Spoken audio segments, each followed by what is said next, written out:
Malapang noon, patawarin mo po kami. Linisin mo po ang aming mga puso. Gawin mo kaming karapat-dapat, Panginoon, na magdala na yung banal at sagradong salita at ang bawat isa sa amin, gawin mong karapat-dapat makarinig ng mga banal na salita na dakilang Diyos. Tulungan mo po kami na kami po ay hindi maging tagapakinig lamang, kundi maging tagatupad ng mga salita mo, Panginoon.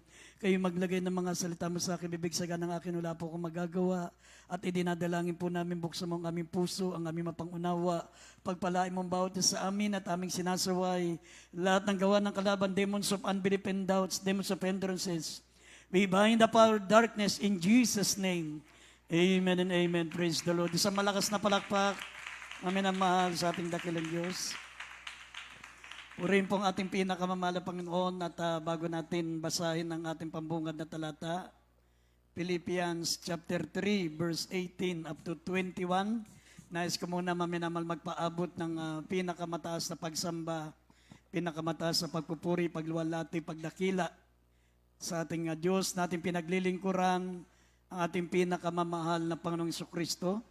At nagpapaabot din po tayo, maminamahal, ng patuloy na pag-alaala sa mga di malilimutang aral natin, beloved Pastor Evangelist Wilde Estrada Almeda, beloved Assistant Pastor Lina C. Almeda, at nagpapaabot po tayo ng pagbati sa lahat ng ating, sa lahat ng mga beloved children, the Almeda family, sa mga apo, mga manugang natin, beloved Pastor, sa lahat ng mga manggagawa sa kanyang banal na ubasan, sa ating mga beloved preacher, beloved workers, sa ating mga beloved instrumentalists, beloved choir members, sa ating mga webcast viewers, Luzon, Visayas, Mindanao, mga kapatiran natin sa Manila, mga kapatiran natin sa Ibayong Dagat, lahat po na naabot po ng ating banal na gawain, purin pong ating dakilang Diyos. At minsan pa, maminamahal, buksan po natin ang ating Biblia, Pilipos, Kapitulo 3, tatang 18 hanggang 19. Kindly po sa ating beloved Bible reader. Pilipos, Kapitulo 3, talatang 18 hanggang 19. Sapagkat marami ang magsisilakad na wala siyang madalas na aking sinabi sa inyo. At ngayon sinasabi ko sa inyo na may pag-iyak, na sila ang mga kaaway ng krus ni Kristo. Na ang kanilang kahinatnan ay ang kapahamakan, na ang kanilang Diyos ay ang tiyan, at ang kanilang kapurihan ay nasa kanilang kahiyan, na nag-iisip ng mga bagay na ukol sa lupa. Amen. 20 hanggang 21. Sapagkat ang ating pagkamamamayan ay nasa langit, mula doon ay hinihintay naman natin ang tagapagligtas, ang Panginoong Jesucristo, na siyang magbabago ng katawan ng ating pagkamababa upang maging katulad ng katawan na kanyang kalwalhatian, gayon ayon sa paggawa ng na maipagpapasuko niya sa lahat ng mga bagay sa kanya. Amen. Amen. Amen. Everybody shout, praise the Lord. Mga minamahal, ang ating paksa ay pamagatan po natin the enemies of the cross. The enemies of the cross. Alam niyo po ba, mga minamahal, sa lahat po ng mga nakaranas ng kamatayan, sa lahat po, mga minamahal, ng nakaranas ng kamatayan dito sa sanlibutan, dito sa mundo, kahit mga namatay sa Silya Electrica, mga namatay sa firing squad, namatay na malupit na kamatayan. Ang pinakamalupit na kamatayan, maminamahal, walang iba kundi ang kamatayang sinapit ng ating pinakamamahal na Panginoong Hesus.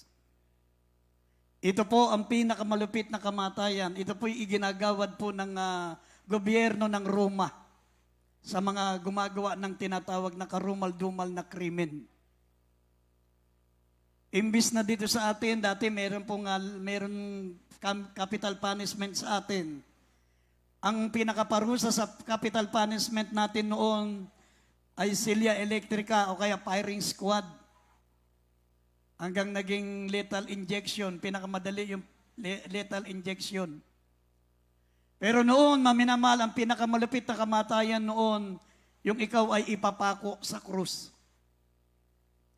Kasi ang pagkapako sa krus, maminamahal, mararanasan mo ang unti-unti kang mamamatay. Talagang idadalangin mo, maminamahal, na mamatay ka na sa oras na yon.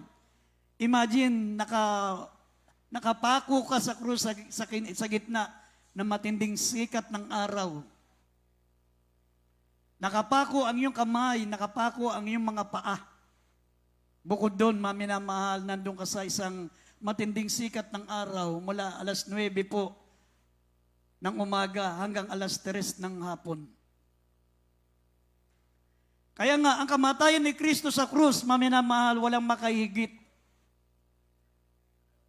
Walang makahigit na kamatayan, maminamahal, sa lahat ng mga taong nakaranas ng kamatayan. Mabuti pa ngayong mga kriminal dito sa panahon natin. Si S.C. Garay, lethal injection, injectionan lang, patay na. Para ka lang natulog, tapos patay ka na. Pero napakatindi ng ginawa niyang kasalanan.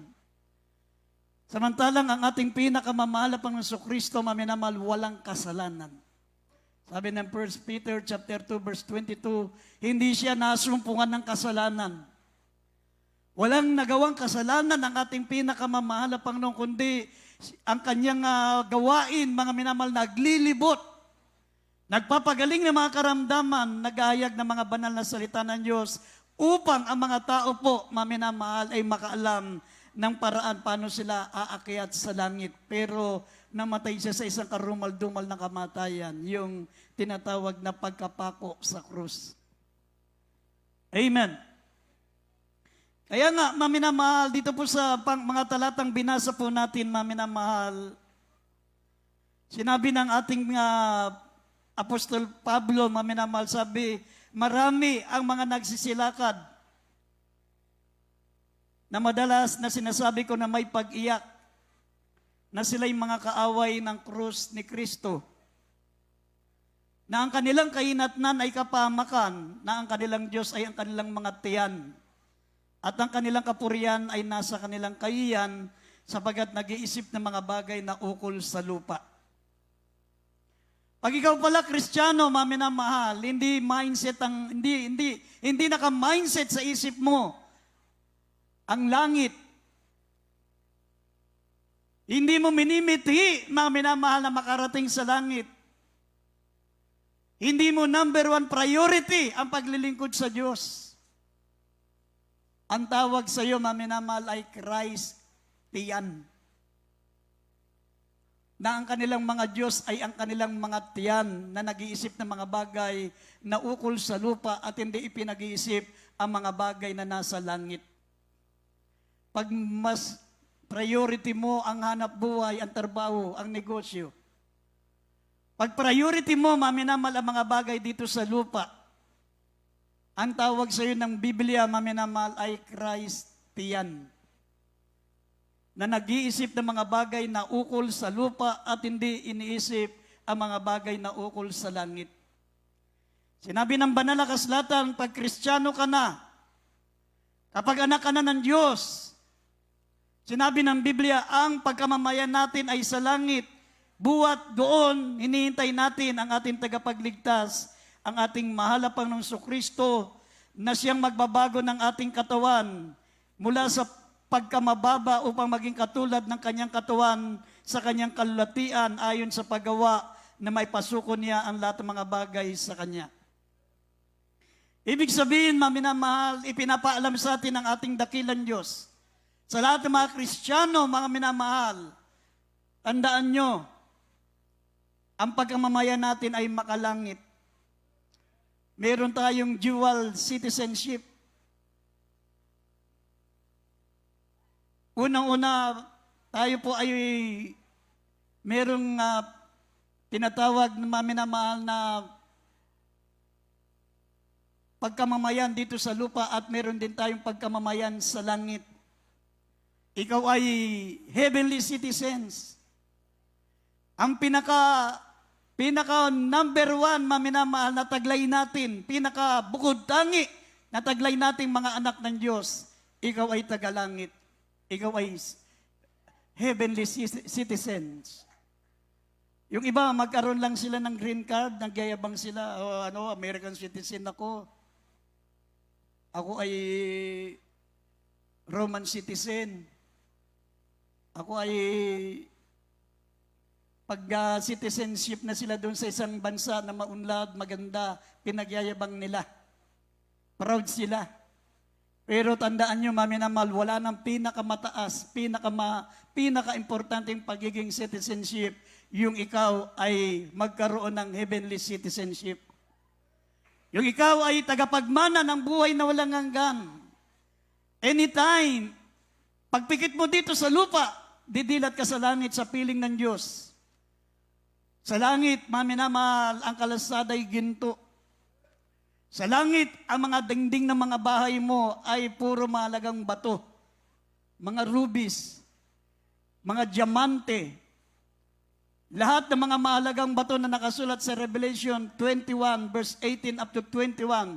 Krisolito, yung birilo, parang hindi gaanong pamilyar sa pandinig natin, pero pag nagkaroon ka ng ganito lang kaliit niyan, bilyonaryo ka na dito sa lupa. Pero pagdating mo sa langit, dingding lang ng bahay mo. Pader lang ng bahay mo. Ang pinakamababang uri ng kayamanan doon, ginto.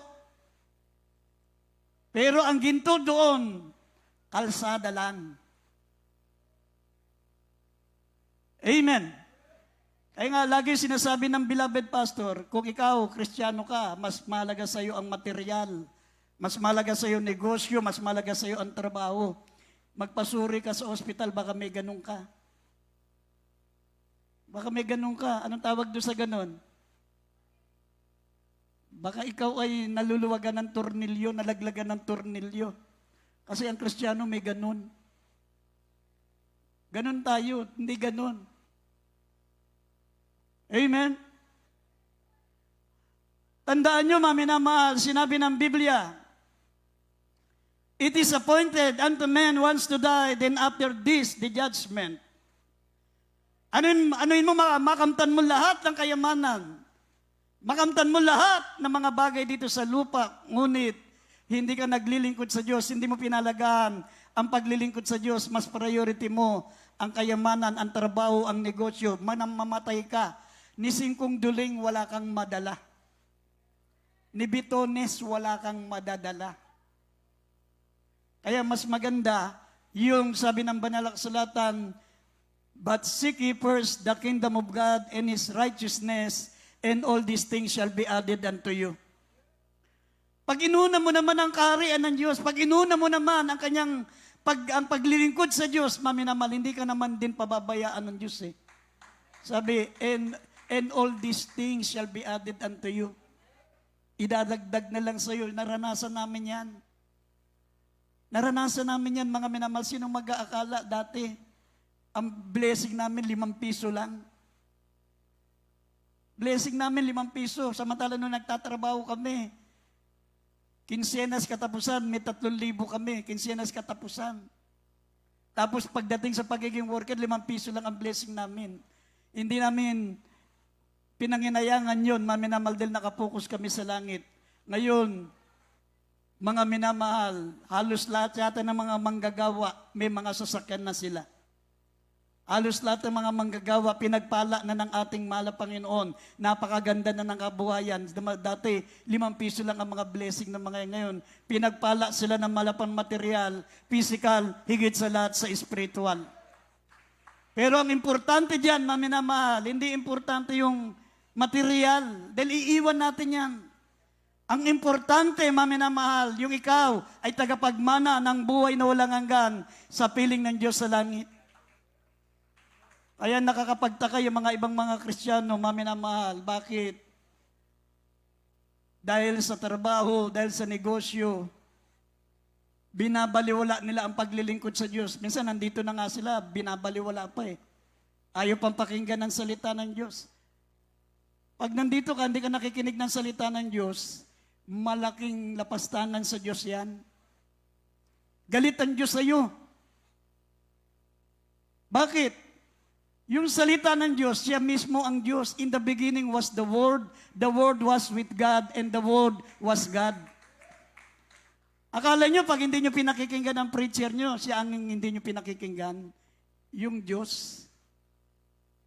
In the beginning was the Word, sabi ng John 1:1. In the beginning was the Word was with God, and the Word was God.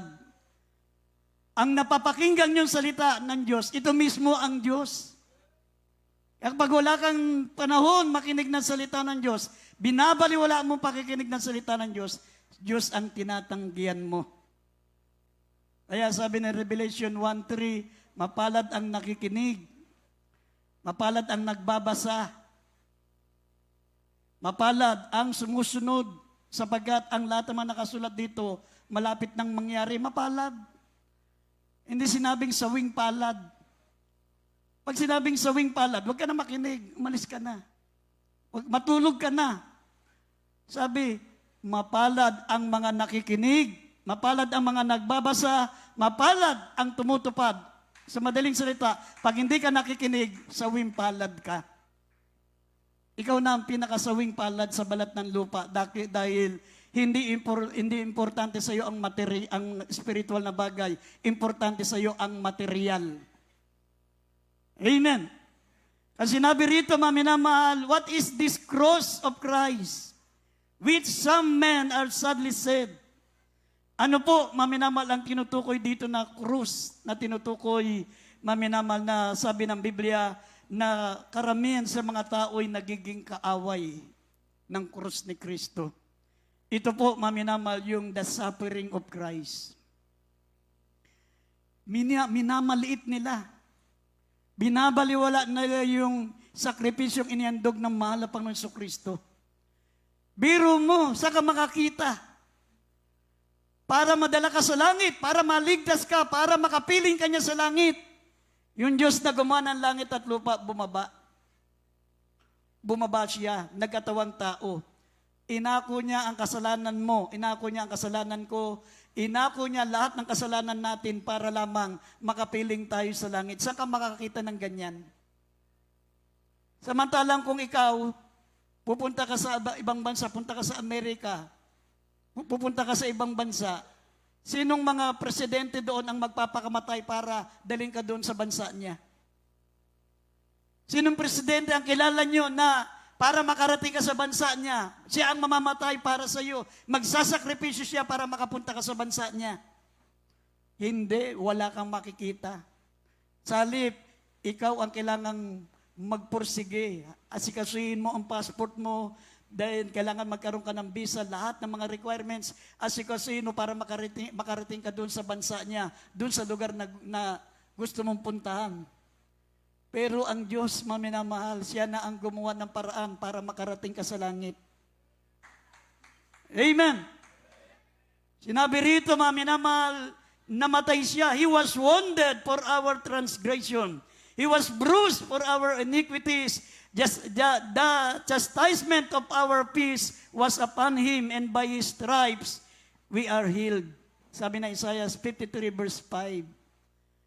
Siya'y nabugbog ng dahil sa ating mga kasalanan. Siya ay nasugatan ng dahil sa ating mga pagsalangsang. The chastisement of our peace was upon him. Ang parusa na dapat sa atin ay ipinataw sa kanya, at dahil sa kanyang mga latay, tayo ay nagsigaling. Saan ka makakakita ng ganyan? Samantalang kung ikaw pupunta sa ibang bansa, ikaw ang gagawa ng paraan para makarating ka sa ibang bansa. Asikasuhin mo yung passport mo, asikasuhin mo yung mga papeles mo, birth certificate mo, talagang magtsatsaga ka, makita, hindi gusto makarating sa ibang bansa eh. Saan ka nakakita ng presidente ng ibang bansa na pupuntahan mo na siya ang magsasakripisyo para daling ka sa bansa niya? Pero ang ating mahal na Panginoon Diyos, ginawa niya ang sakripisyo, namatay siya sa krus para madala tayo sa langit. Amen. He was wounded. Sabi, He was wounded for our transgression. He was bruised for our iniquities. The chastisement of our peace was upon Him, and by His stripes we are healed. Dahil sa ating mga kasalanan, mga minamahal, Siya'y namatay. Sabi rito sa Roma, Kapitulo 5, talatang 8 hanggang 10, basahin po natin. Sabi rito, He became our substitute. He became our substitute. Ngayon, ang hiningi lang ng Diyos, hindi mo na kinakailang magpakamatay para sa Kanya. Pero siya, nagpakamatay siya para sa atin.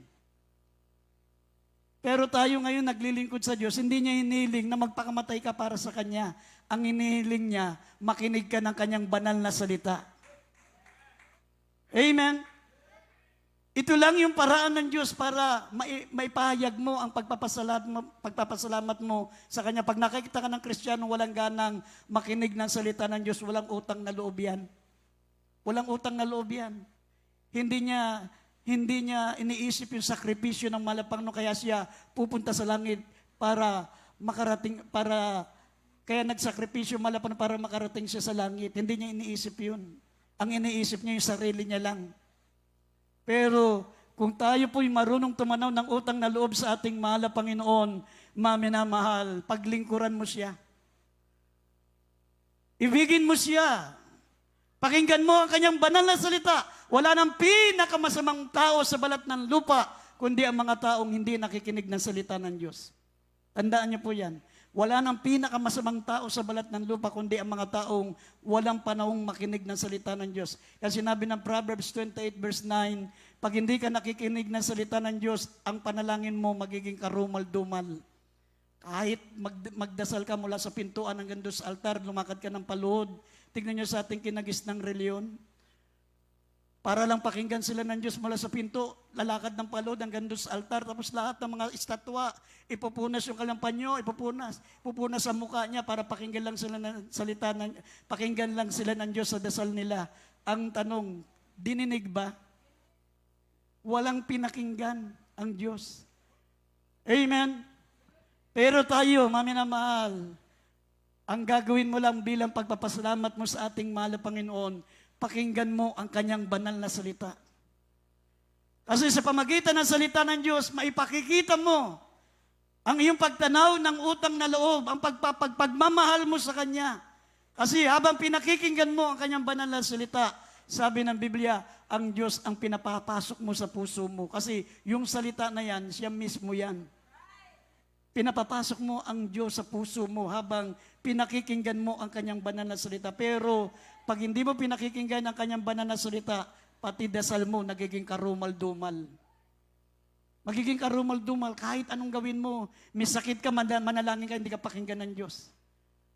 Kahit anong sakripisyong gawin mo, hindi ka pakikinggan ng Diyos. Bakit?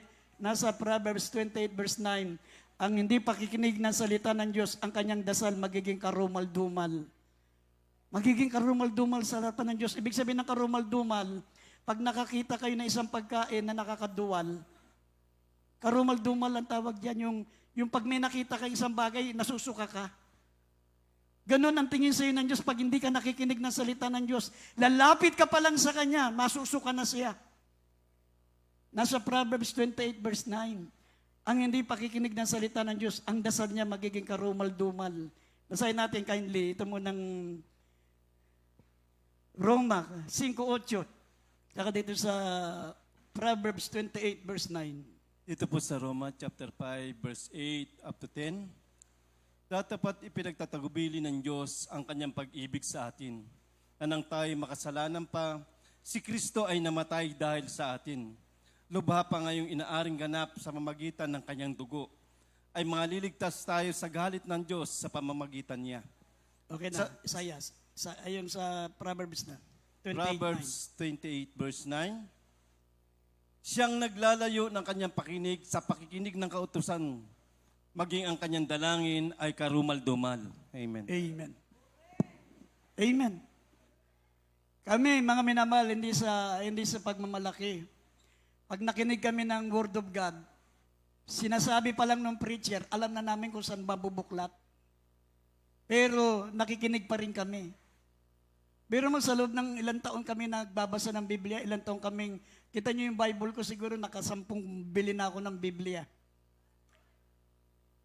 Binabanggit niya pa lang yung talata, alam ko na kung ano yung sinasabi, pero nagbubuklat pa rin ako ng Biblia, sinusundan ko pa rin yung mga preachers. Nagte-take note pa rin ako kasi meron akong mapapakinggan dyan na hindi ko alam. Amen. Kaya kapag hindi ka nakikinig ng salita ng Diyos, wala nang pinakamayabang sa lahat ng tao, kundi mga taong walang panahong makinig ng salita ng Diyos. ang Diyos ang tinatanggihan mo. Galit ang Diyos. Kasi sabi rito, ipinagtatagubili ng Diyos ang kanyang pag-ibig sa atin nang tayo'y makasalanan pa. Si Kristo'y namatay dahil sa atin. Namatay siya ng dahil sa atin. Yan ang dahilan kung bakit, mga minamahal, meron tayong ipinagdiriwang na mahal na araw. Meron ipinagdiriwang. Pero actually, hindi naman tayo dapat magdiwang yan dahil para sa atin, mga anak ng Diyos, ang bawat araw ay mahal sa atin. Araw-araw, mahal na araw sa atin. Araw-araw, Pasko sa atin. Hindi lang December 25. Hindi lang April o May, maminamahal ang mahal na araw. Sa atin, araw-araw, mahal na araw sa atin sapagkat lagi nating ginugunita ang pagmamahal ng malapangno na namatay siya sa krus nang dahil sa ating mga kasalanan. Ipinagtatagubili ng Diyos ang kanyang pag-ibig sa atin. Nung tayo'y mga makasalanan pa, si Kristo'y namatay nang dahil sa atin. Amen. Ang sabi rito, why are some men become the enemies of this cross of Christ? Bakit may mga ibang tao nagiging kaaway ng cross ni Kristo? Bakit? Sabi rito, mga minamahal, sa unang Korinto, basahin natin unang Korinto 1:18, talo ng 23 hanggang 24, sabi, who oppose the doctrine of the cross? Who oppose? Ibig sabihin, mga minamahal, sinasansala nila ang turo ng ating malapangnunan sa pamagitan lamang ng kamatayan ni Kristo sa krus. Sumampalataya tayo sa Kanya para magkaroon tayo ng kaligtasan at buhay na walang hanggan. Pero ang tanong dito, who oppose the doctrine of the cross? Sino nag-o-oppose? Yung ating kinagis ng reliyon. Pero mo pag mahal na araw, pag ganitong araw ng patay, pumunta kayo sa sementeryo, ang daming mga pare. O asan na yung mga namatay mong nanay, namatay mong mga kamag-anak. Kukontratay mo na yan. Pwede pong pabasbasan yung nanay ko para mapunta sa langit. Anong gusto mo, espesyal o ordinary? Ginawa pang siopaw, may espesyal, may ordinary. Pag espesyal, maraming dasal, tapos maraming mga wisik para daw mapunta na sa langit. Sabi nung isa, Brad, paano gagawin para madaling mapunta sa langit yung nanay ko? Magbenta ka ng kalabaw, magbayad ka ng marami para mapunta diretso sa langit yung nanay mo. Ganun sila. Pero kung tutuusin, mga minamahal, it is appointed unto men once to die, then after this the judgment. Nakatakda sa taong mamatay pagkatapos nito'y paghukom. Pag ikaw ay namatay, kahit sabi nga ni Dr. Jose Rizal, nabasa niya ang Biblia, o kahit ang buong dagat ng Pasipiko gawing bendita at idilig sa patay, hindi na sila maliligtas. Kaya nagalit yung mga pare, piniring squad, si Dr. Jose Rizal, kasi isa sa mga libro niyang ginawa, nakasulat doon, na kahit ang buong dagat ng Pasipiko gawing bendita at ididilig sa mga namamatay, hindi na yan aakyat sa langit. Bakit nauso ang bendita? Bakit nauso, maminamal, ang panalangin sa patay? Nung ginagawa ang St. Peter Basilica, nangailangan ang kinagisnan nating simbahan ng malaking halaga. Dahil Basilica yun, napakalaking simbahan. Worth billion of dollars ang pangangailangan. Nakaisip yung kura paroko doon, sabi niya, ang gagawin natin ganito. Ituturo natin sa mga taong magsisimba na ang sinumang magpapadasal ng espesyal, madaling mapunta sa langit ang kanilang mga kamag-anak. Kaya mga minamahal, bumuhos ang pera sa simbahan. Yan ay panahon ni Martin Luther. Nung nabasa ni Martin Luther, mga minamahal, yung Biblia, nagbabasa siya habang nakatalukbong yung ulo niya ng kumot. Pari siya eh. Si Martin Luther, dating pari yan eh. Nababasa niya sa Biblia, hindi pala totoo yun. Nabasa niya, hindi totoo, kaya nagkaroon ng protestante, nagprotesta. Nilagay ni Martin Luther sa mga simbahan noong panahon na yung mga 1523, mga ganong panahon na yon. Nilagay niya, nasabi, kapag ang tao'y namatay, kahit anong padasal, hindi na makapagliligtas. habang nabubuhay ka, habang malakas ka, habang may hininga ka, maglingkod ka sa ating mahal na Panginoon. For it is appointed unto men once to die, then after this, the judgment. Kahit gawin mong bindita lahat ng mga dagat, mga minamahal, ipabindisyon mo sa pari, hindi na sila maliligtas. Pag namatay kang makasalanan, wala ka ng chance. Kaya kailangan, habang nabubuhay ka, habang malakas ka, maglingkod ka sa Diyos. Ngayon mo ibigay ang buhay mo sa ating mahal na Panginoon. Ang sabi rito, mga minamahal, why are some men become the enemies of the cross of Christ? Bakit sila nagiging kaaway ng cross ni Kristo? Kasi nagtuturo sila ng ibang paniniwala na ang tao maliligtas pagkamatay. Pagkamatay. Ang kaligtasan dapat tinatamo mo yan habang nabubuhay ka, maglingkod ka sa Diyos. May mga Kristiyanong ligtas na. May mga Kristiyanong naglilingkod na sa Diyos. May mga Kristiyanong anytime mamatay, pagpikit nila dito sa lupa, pagdilat sana nila sa langit, pero binabaliwala. Saan ka makakita?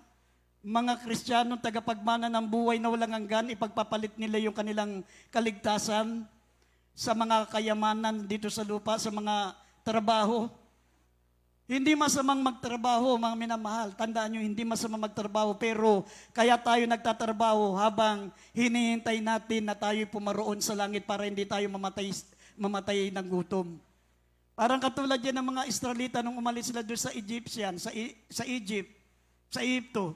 Habang naglalakbay sila, dapat 40 days, nandun na sila sa land of Canaan. Yung tinatawag na the land of milk and honey.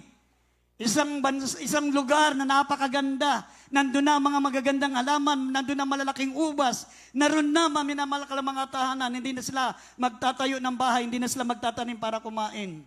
Pagdating dito sa tinatawag na Kanaan, mararanasan nila ang kaginawaan ay pinangako ng Diyos. Habang naglalakbay sila, dapat 40 days lang nandun na sila sa tinatawag na Kanaan. Ang mga Kristiyano bang naglalakbay, yung iba napasama dun sa mga nadaanan nilang mga sanlibutan. Yung iba, gumaya sila sa pagsamba sa Diyos-Diyosan.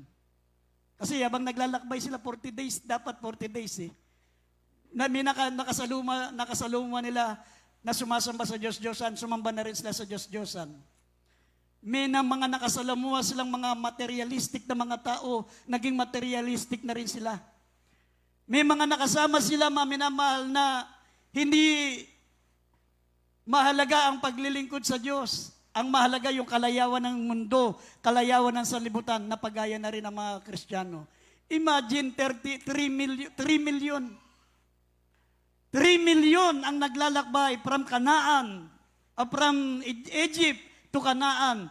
Nakarating lang, maminamal na 3 million, 2 tao lang. Si Joshua at si Caleb. 3 million sila.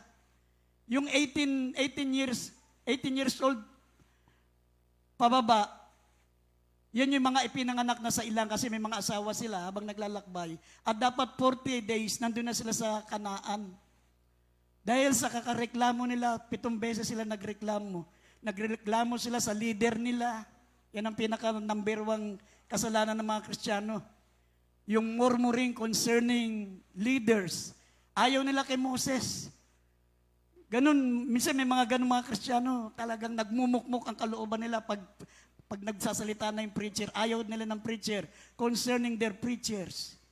Concerning their journey, yung kanilang paglalakbay.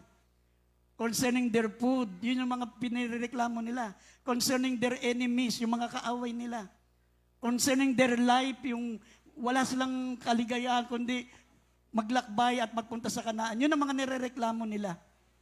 Kaya sa galit ng Diyos, imbis na 40 days, nandun na sila sa Kanaan, naging 40 years. At imbis na sila'y makarating doon sa tinatawag na Kanaan, ang nakarating 2 lang. Kasama yung mga 18 years old pababa na doon na ipinanganak sa ilan. Wala pa sila sa ito noon, mga ipinanganak doon sa ilang habang naglalakbay sila. Imagine, 40 days naging 40 years. Kaya sa ating mga minamahal, isinulat ang mga bagay na yan para maging aral, para maging halimbawa sa atin, para wag tayong tumulad sa kanila. Amen? Dapat tayong mga mananampalataya, maminamahal, maging kayamanan natin ang paglilingkod sa Diyos. Hindi masama magtrabaho, hindi masama maminamahal mag-aral, pero huwag mong gawing priority. Gawin mong secondary. Hindi masama yan. Habang naghihintay ka sa pagbabalik naman, magtrabaho ka. Mag-aral ka, hindi masama yan. Pero wag mong gawing priority. Pag ginawa mong priority yan, lalong mawawala sa iyo ang kaligtasan. Mawawala ka sa Diyos. At pag namatay ka, nising kong duling na pinaghirapan mo, kahit mga medalya mo, hindi mo madala sa langit. O hindi mo madala kung saan ka puparoon. Wala kang madadala ito nising kong duling. Pero, pag inuna mo ang kaharian ng Diyos, lahat ng bagay idadagdag sa iyo ng ating pinakamamahal na Panginoon. But seek ye first the kingdom of God and His righteousness, and all these things shall be added unto you. Maraming mga Kristiyano hindi naiintindihan yan.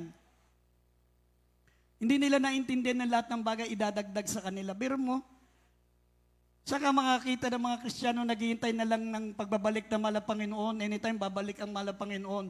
Pero pag mayroong importanteng gagawin, absent. Pag mayroong mga gagawing importante sa trabaho, sa school, absent. Doon mo makikita kung ano ang priority mo, kung ano yung mahalaga sa iyo, doon makikita. Dapat mga minamahal, number one priority ng tunay na mga anak ng Diyos ay ang paglilingkod sa ating pinakamamahal na Panginoon. Amen. Sabi rito, what are the marks of the enemies of the cross? Ano po yung mga tanda? Ano ba ang mga tanda ng mga nagiging kaaway na tayo ng krus ni Kristo? Ano yung mga tanda na yan?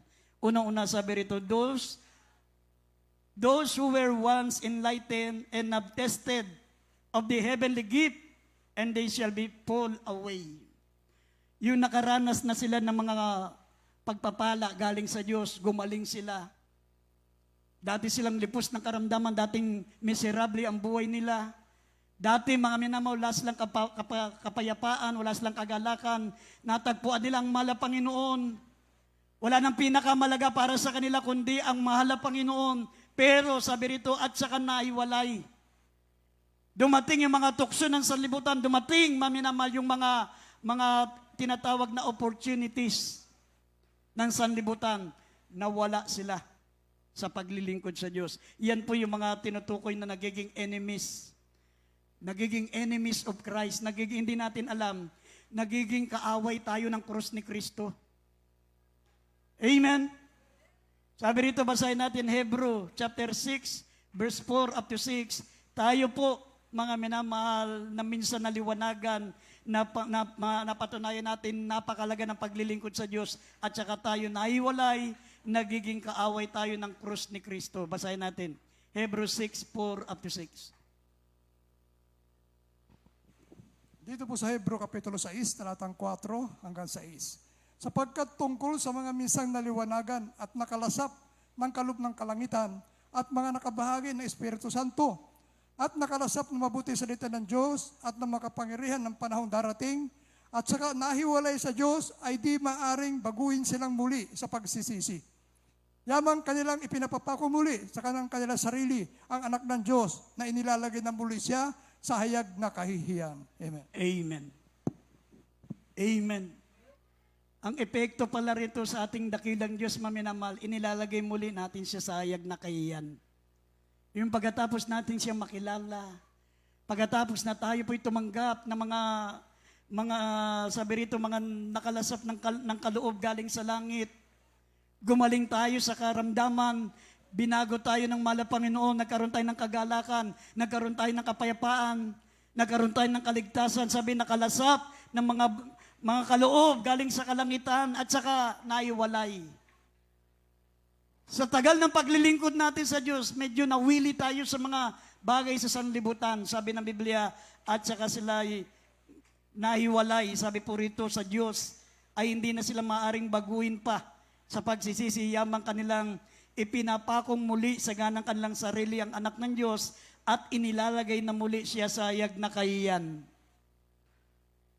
Ipinapako muli natin ang mahal na Panginoon kapag ganun pala na once upon a time, mahalaga na sa iyo ang kaligtasan, biglang Ayaw mo na naman ng kaligtasan. Naging priority mo na naman ang pag-aaral, negosyo, trabaho, naging priority mo na naman yan. Parang ipinapako mo na muli si Kristo sa krus. Amen. Kaya sabi ng banal na kasulatan, maminamal, wala ng hain na nanatitira pa. Kaya habang naghihintay tayo sa pagbabalik ng mahal na Panginoon, maminamahal, gawin yung number 1 priority. Buti nga kayo, tuwing gawain lang natin gagawin, priority ang gawain ng Diyos. Kami, mula nung ako yung nakakilala sa Malapang, 17 years old lang ako, iniwan ko kagad ang trabaho ko. Iniwan ko, ang nanay, ang magulang ko, iniwan ko, binata pa ako noon. Iniwan ko yung trabaho ko para sa akin. Iniisip ko bukas, malalangit na ako, bukas mapunta na ako sa langit. Yun na naka-mindset sa akin. Buong buhay ko noon, talagang naranasan ko dito, walang makain.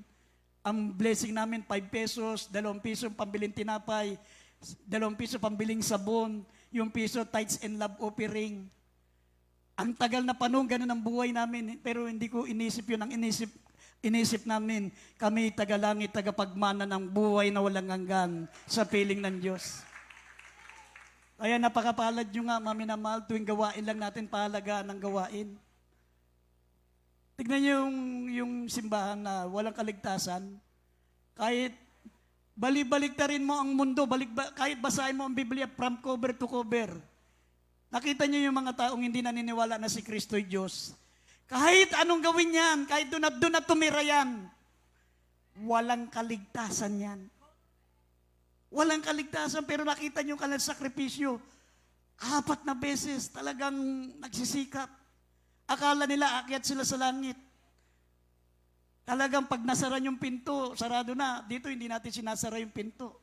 Doon pag sarado na yung pinto, talagang para lang makarinig sila, tinatapat yung tenga doon sa pintuan. Pag nakarinig na ng palakpakan, papalakpak na rin sila kahit palakpak na lang na napapakinggan nila. Pero dito, hindi natin sinasara yung pinto, hindi natin sinasara yung gate. Anumang oras, mga minamahal, handa tayong papasukin para mapabuti natin ang paglilingkod natin sa ating pinakamamahal na Panginoon. Sasabihin ko sa inyo, mga minamahal, kahit balik-balik na rin nyo ang Biblia, kahit sinong mga scholars ang magbabasa ng Biblia, kahit sinong mga lingkod ng Diyos ang magbabasa ng Biblia, ipapaliwanag sa inyo, hindi pwedeng pumasok sa langit yan. Saka makakita ng papasok sa langit, tapos si Kristo gagawin mong tao. Sabi, looking for the blessed hope, the glorious appearing of our great God and Savior, Jesus Christ. Yung may-ari ng langit, palalayasin mo sa langit para kayo ang pumasok. Sinong gagawa nun?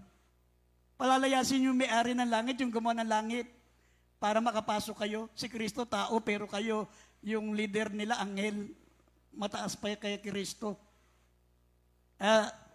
Tandaan nyo, mga minamahal, dapat higitan pa natin ang pananampalataya natin sa kanila. Sila, 4 na beses sa isang linggo ang pagsamba. Pero makita nyo, napakalaga ng pagsamba sa kanila kahit imposible pumasok sa langit.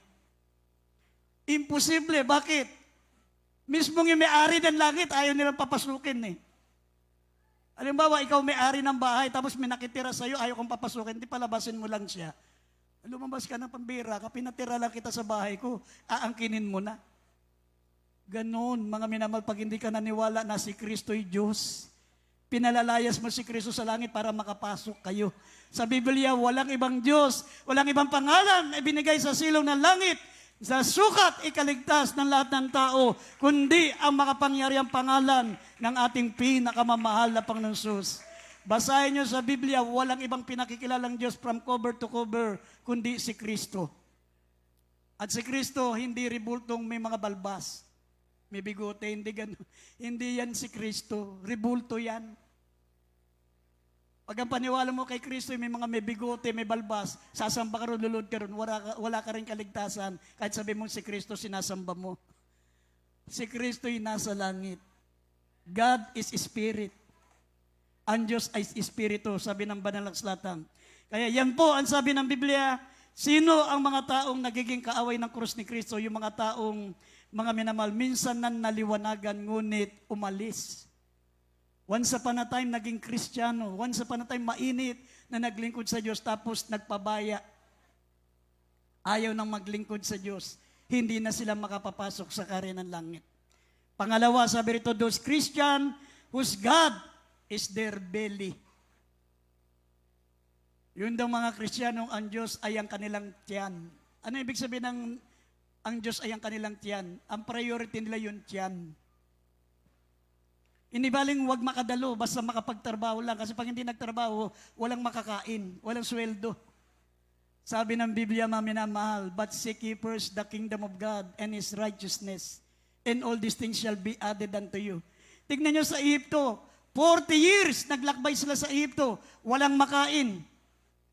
Walang halaman doon na pwedeng kainin, walang tubig. This year to, for 40 years, naglakbay sila. Ang mga Kristiyano maminamahal galing sa Egypt, naglakbay from Egypt to Canaan. Imbis na 40 days, naging 40 years. Sa 40 years, walang makain sa disyerto, mga minamahal, pero hindi sila pinabayaan ng Diyos. Pag gusto nila kumain ng karne, bumababa ang mga ibon, bumababa doon sa kalang kampamento para may pagkain sila. At pag umaga, maminamahal, yung pong mana, yung ilang, yung mana from heaven, yung mga hamog, babagsak sa kanilang kampamento, yung mga hamog, pag niluto nila, nagiging masarap na tinapay. Yun ang pagkain nila for almost 40 years. Sabi, mana from heaven, at saka yung pugo, maminamahal, araw-araw kumakain sila ng karne, kumakain sila ng tinapay galing sa langit. For 40 years, hindi sila pinabayaan ng ating mahal na Panginoon. Pag sila'y umiyak, nanalangin, naglalabas ng tubig ang Diyos, mga minamahal, sa mga bato. Lumabas ang masaganang tubig sa bato, maminamahal, para makainom sila. Amen? Kung nangyari yan noon, maminamahal, sa atin hindi tayo pababayaan ng ating pinakamamahal na Panginoon. Amen? Yun, 40 years. Tayo, ilang linggo ka lang naman, kung sakaling magkaroon ka ng ganung wala kang makain, hindi naman tatagal ng buwan yan. Amen? Hindi ka naman magugutom ng ganung katagal dahil meron kang Diyos na pinaglilingkuran. Amen? Ang sabi rito, maminamahal, sa mga taong ang kanilang Diyos ay ang kanilang mga tiyan. Sabi rito, mag-ingat kayo, baka ito'y maging silo. Lucas 21, verse 34 up to 36. Basahin po natin ang talata. Lucas chapter 21, verse 34 up to 36. Datapat mag-ingat kayo sa inyong sarili. Baka mga lugmok ang iyong mga puso sa katakawan at sa kalasangan at sa mapagsusumakit ukol sa buhay na ito. Dumating na bigla sa inyo ang araw na iyon na gaya ng silo. Sapagat kayong darating sa kanilang lahat, nananahan sa ibabaw ng buong lupa. Datapat magpuyat kayo sa bawat panahon na magsidaing upang kamtin ninyo ang makatakas sa lahat ng mga bagay na ito na mangyayari at upang makatayo kayo sa harapan ng anak ng tao. Amen. Amen. Amen. Idugtog natin ulit talata. Sa Lucas, Kapitulo 17, talatang 34 hanggang, dagdag po natin, Lucas 17. Dito po sa Lucas, Kapitulo 17, talatang 34 hanggang 37. Sinasabi ko sa inyo, sa gabing yaon ay dalawang lalaki ang sa isang higaan. Ang isa'y kukunin at ang isa'y iiwan. Magkasamang gigiling ang dalawang babae. Kukunin ang isa at ang isa'y iiwan. Papasabukid ang dalawang lalaki. Ang isa'y kukunin at ang isa'y iiwan. At 37, pagsagot nila ay sinabi sa kanya, saan, Panginoon? At sinabi sa kanila, kung saan naroon ang bangkay, ay doon din naman magkakatipon ang mga uwak. Amen. Amen. Tandaan nyo yan, maminamahal. Tignan nyo, sabi ng Biblia, mag-ingat kayo sa inyong sarili, baka malugmok ang inyong puso sa katakawan. Ibig sabihin ng katakawan, yung pagiging materialistic. Mag-ingat kayo, baka ang inyong puso malugmok sa katakawan, sa kalasingan. sa kalasingan, katulad ng mga ginagawa ng mga sanlibutan, pagpapakalasing, pagsusumakit ukol sa buhay na ito, yung maging number one priority niya ang paglilingkod, ang kanyang trabaho. Pinagpalit mo na yung langit. Pinagpalit mo na ang kaligtasan mo sa material. Sabi, nagsusumakit na ukol sa buhay na ito at dumating sa inyo na bigla na gaya ng silo. Hindi mo alam, silo pala yun, patibong. Isner yun, isner, bitag. Sapagat ganun ang darating sa lahat ng mga nangananahan sa ibabaw ng lupa. Datapwat, mangagpuyat kayo sa bawat panahon, magsidaing upang kamtinyo na makatakas sa lahat ng mga bagay na ito at mangyayari upang makakatayo kayo sa harapan ng anak ng tao. Amen! Dahil darating ang araw, maminamahal, sabi, dalawa ang nasa higaan, ang isa'y kukunin, isa'y iiwan. Dalawang lalaki, maminamahal, ang nasa bukid, isa'y kukunin, ang isa'y iiwan. Dalawang babae ang gumigiling, isa kukunin, isa'y iiwan. Ibig sabihin, mayroon talagang may iwan. Ang tanong doon, sino doon? Sino doon ang kukunin? Tingnan mo yung katabi mo. Tumingin ka sa katabi nyo, sinong kukunin at sinong iiwan? Kaya sabi ng Biblia, mga minamahal, sabi ng nabasa po natin sa Lucas 17, verse 37, sabi ng talata, mga minamahal, pagsagot niya, saan? Sinabi niya, kung saan naroon ang bangkay, doon naman nagkakatipon ng uwak. Sa Israel, kung saan nagkakatipon, maminamal ang mga buitre, ang mga uwak, pag may patay, nandun sila sama-sama. Iba't ibang uri ng ibon. Ang tanong nila, saan magaganap ang pagbabalik ng malapang noon? Kung saan daw binigay na halimbawa, kung saan may bangkay, doon nagkakatipon ng mga iba't ibang uri ng ibon, ang mga uwak. Sa atin, saan ba tayo nagkakatipon? Sa tuwing may banal na gawain. Kaya babalik ang malapang noon sa banal na gawain. Pag wala ka sa gawain, nag-rapture, sorry na lang, maminamahal. Bye-bye. Amen? Kailangan lagi kang nasa banal na gawain kasi sabi ng Biblia, if you walk in the light as is in the light, we fellowship one with another, and the blood of Jesus Christ cleanses us from all sins.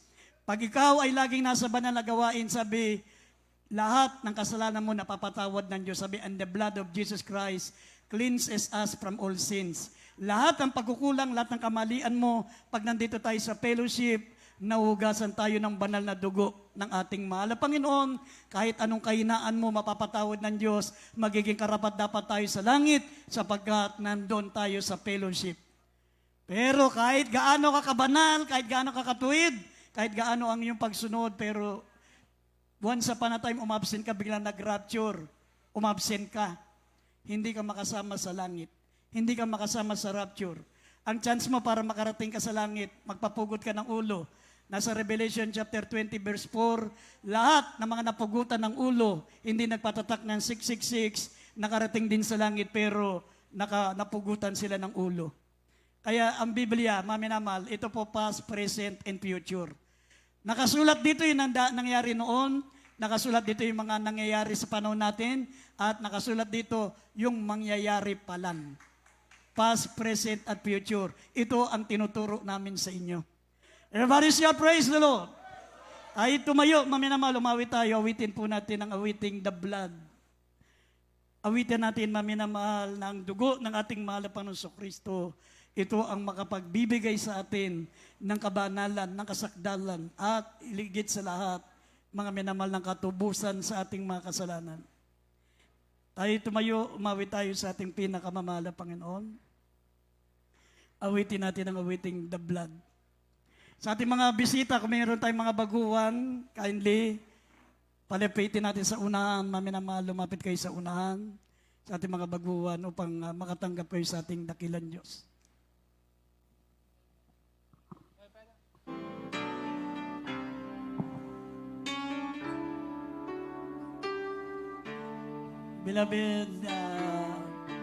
Beloved brothers, beloved sisters, kindly akayin natin sa harapan yung mga bisita natin.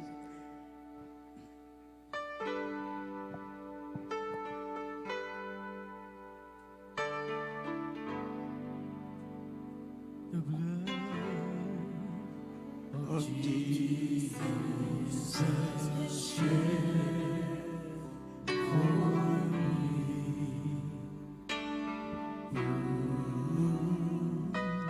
Way back on Calvary.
And it comes, yes, all my needs. And it dries all, yes, all my tears. Oh, the blood that gives me strength from day to day. It will never lose its power. It reaches to the highest mountain, and it flows to the lowest valley. Oh, the blood from day to day, it will never lose its power. It reaches to the highest mountain, and it flows to the lowest valley.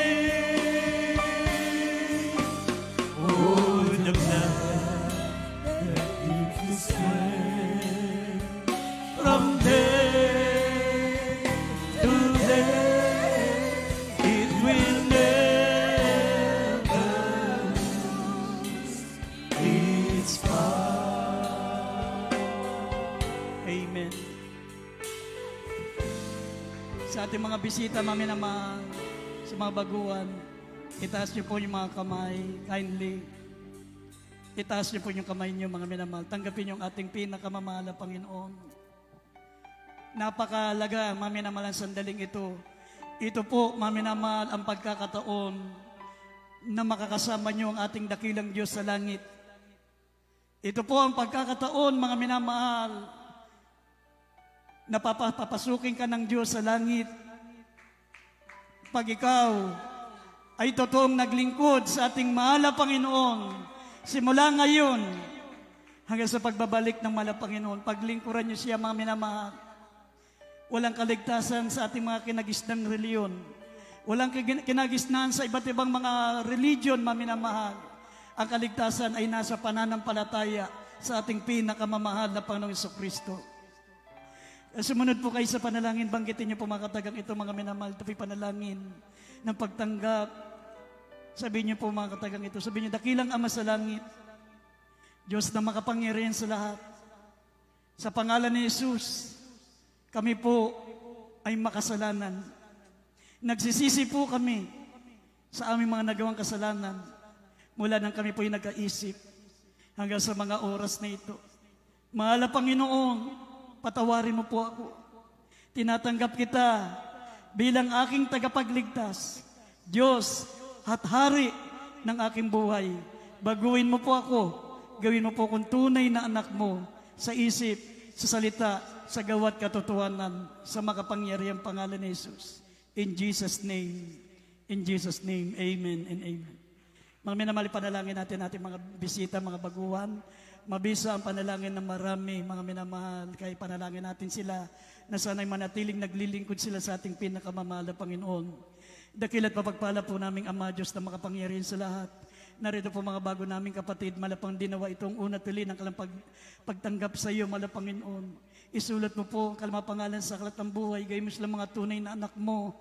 Iligtas mo sila sampu ng kalamamahal sa buhay, ng kalamapamilya, ng kalambong sambayan, magmana sila ng kaligtasan at buhay na walang hanggan.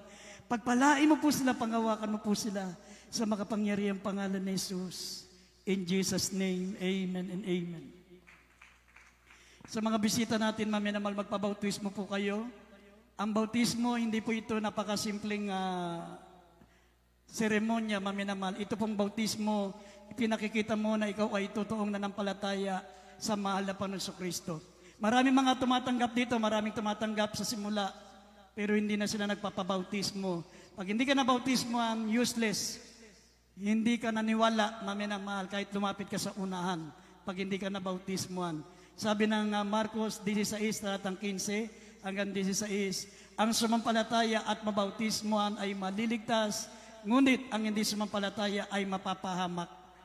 Ang totoong pananampalataya ay nasa bautismo. Kaya magpabautismo po kayo para mga minamahal, maisulat ang inyong mga pangalan sa aklat ng buhay at kayo po'y maging tagapagmana ng buhay na walang hanggan. God bless you po sa ating mga minamahal, mga bisita. Pwede na kayong bumalik sa ating upuan at sa ating mga kapatiran. Umawit mo muli tayo, mga minamahal, para sa pagsalo natin sa banal na hapunan. Awitin po natin, mga minamahal, ang tinapay ng buhay. Habang inihanda natin ang ating puso, ang ating isip sa pagsalo sa banal na hapunan. Magsisipo tayo, mga minamahal, lalo na sa mga Kristiyanong nakalimutan na ang paglilingkod sa Diyos. Sa mga Kristiyanong naging mahalaga ang material kaysa sa espiritual. Sa mga mananampalataya na tinalikuran ang ating mahal na Panginoon at nabaling sa sanlibutan. Umawit tayo, mga minamahal.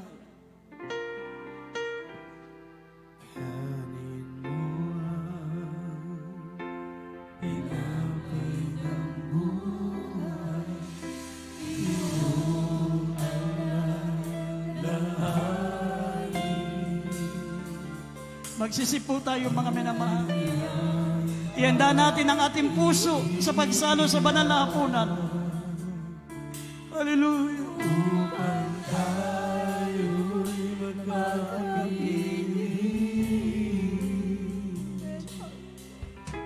ang salong ito'y iyong inumin, siyang bagong tipan sa atin.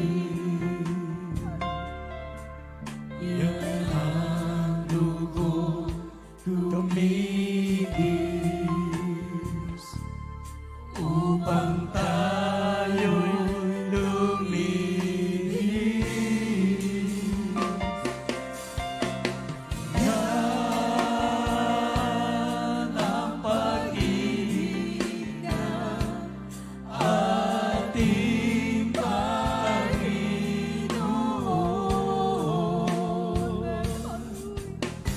Siya'y namatay upang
Pagsisiyan natin ang ating mga pagkukulang.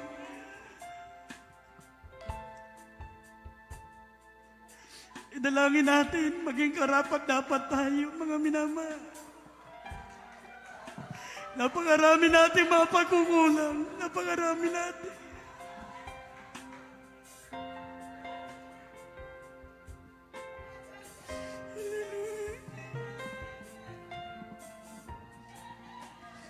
Manalangin tayo, mga minamahal. Jesus. Opo, dakilat papagpala po naming Ama, Diyos na makapangyarihan sa lahat. Malapanginoon, patawarin mo po kami. Ano man ang aming mga pagkukulang. Ano man ang aming mga kamalian, patawarin mo po kami, Malapanginoon. Igawad mo yung masaganang pagpapatawad. Maging karapat dapat po kami, Malapanginoon, makasalo sa banal na punan. Linisin mo ang aming mga puso. Linisin mo po kami sa lahat ng aming mga kalikuan, Malapanginoon. Gawin mo kaming karapat dapat sa mga oras dito, dakilang Diyos, sa makapangyarihang pangalan ng aming pinakamamahal na Panginoon Jesus. Hallelujah. Iniling ko, maminamahal, awakan natin ng tinapay, mga minamahal. Sinabi rito sa Unang Korinto, mga minamahal, sinabi po rito ng banal na kasulatan. Ang sabi ng Unang Korinto, Kapitulo 11, talatang 24, mga minamahal, ang sabi ng talata. At nang siya'y makapagpasalamat, ay kanyang pinagputol-putol at sinabi, ito ang aking katawan na pinagputol-putol ng dahil sa inyo. Gawin niyo ito sa tuwing kayo'y magsisikain sa pag-alaala sa akin. Kainin natin ang sabay-sabay ang tinapay, mga minamahal.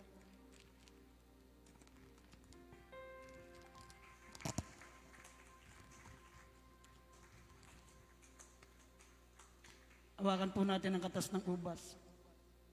Sabi ng talatang 25, gayon din naman, inawakan ang saro pagkatapos na makahapon na sinasabi, ang sarong ito'y siyang bagong tipan ng aking dugo. Gawin niyo ito sa tuwing kayo'y magsisiinom sa pag-alaala sa akin. Sabay-sabay nating inumin, mga minamahal.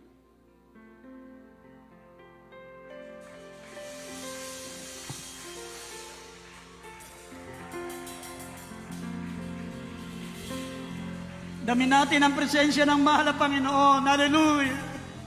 Hallelujah! Hallelujah! Hallelujah!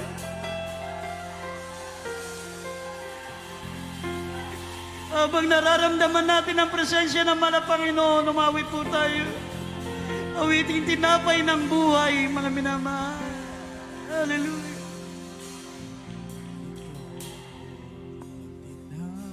Ng buhay, kanin mo, makibahagi. Ito ang tinapay ng buhay, kanin mo, mag-isa.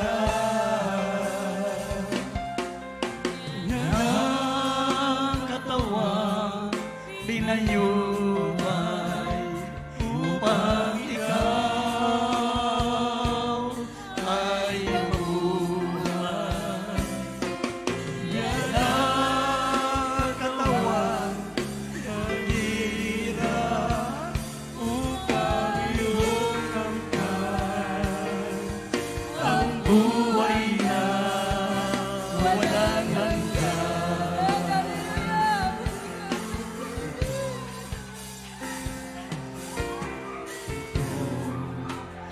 Saro ng bagong tipan, inumin mo, makibahagi.